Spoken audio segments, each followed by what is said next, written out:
Ha, mana Jasurbek Sarvinoz tayyorlagan lavha orqali men ham cho'liq so'zini ma'nosini bilib oldim. Demak, cho'liq bu cho'ponning yordamchisi. Adashmabman, lekin biroz yaqin kelibman, to'g'rimi? Xuddi shunday. Ana endi esa biz va'da berganimizdek taqdimotdan tayyorlangan lavhani birgalikda tomosha qilamiz.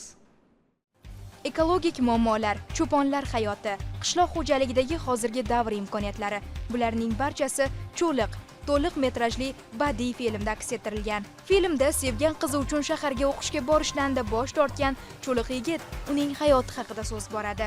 Yangi chehra, yangi nafas. Bu safar tanlov mashhurlikka emas, yangi iste'dodlarga qaratildi. Rejissyorlar kashf etilmagan iste'dod egasiga imkon berdi. Sizda birinchi katta loyiha.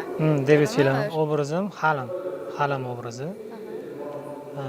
Qishloqi, chapani, bir so'zdan qaytmaydigan, muhimi bir qizni chin dildan sevadigan yigit. O'sha qiz men bo'laman. O'sha qiz u yoq bo'ladi. O'sha roldagi qiz men bo'laman. Zebi bo'ladi ismim. Zebi. Men ham jaydari, dangalchi qiz bo'laman. Chanqo'z chalishni, otga minishni juda ham zo'r usta bo'laman. Hatto bulardan ham kerak bo'lsa otdan tez chopganmiz hamda. Shuning uchun Toshkentga o'qishga kelmadingizmi? Ularni sevganingiz uchun? Albatta.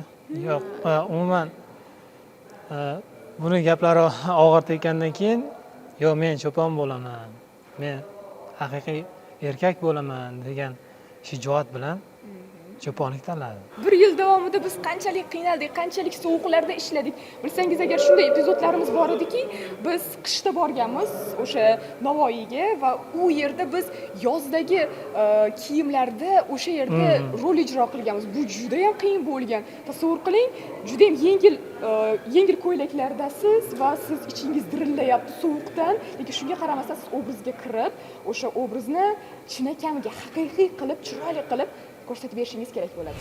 Hozir yopiq premyerasi bo'lib o'tayotgan Cho'liq badiiy filmining suratga olish ishlari Surxondaryo, Jizzax, Navoiy va Toshkent viloyatlarida 1 yil davom etgan. Mazkur filmning rejissyori va ssenariy muallifi Jaloliddin Qo'ziboyev. Cho'liq ijodkorning badiiy kinodagi ilk katta ishi. Kinokartina ustida ijodiy jamoa roppa-rosa 4 yil mehnat qilgan.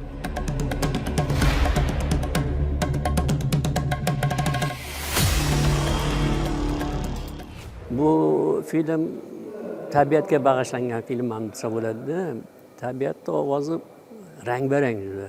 Shu tabiatda ovozlari bilan o'sha palaponlar bor, burgutlarni, boshqa har xil vaziyatlar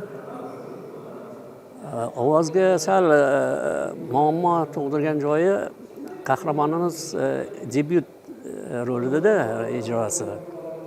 Ovozlashtirish jarayon qiyin o'tadi o'zi. Tajribali aktyor bo'lsa ham qiyin o'tadi. Bunda endi qahramon O'zlariga o'zlari ovoz berdimi? O'zi berdi. Biz rejissyorimiz o'zida bo'lsa kerak, tabiatga, hayvonot olamiga muhabbati bor bu insonni. Rejissyorimiz Jamoliddinni. Menga 2-3 yil oldin mana shunaqa rejam bor, proyektim bor, birga ishlasangiz deb taklif qiluvdi va tabiatga meni ham befarq qaramayman. Bu ekologiyamiz, bu atrof muhit, bu borlig'imizda tabiat. Shunga ishlayman deb va'da berib qo'ydim.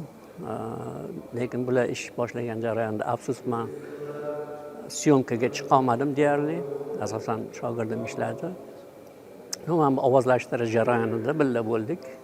Endi qo'ldan kelgancha ishladik. Film Kinematografiya agentligi buyurtmasiga binoan Qishloq xo'jaligi vazirligi, Ekologiya, atrof muhitni himoya qilish va iqlim o'zgarishi vazirligi hamda Surxondaryo viloyati hokimligi hamkorligida Art Zamon media kino studiyasi tomonidan suratga olingan.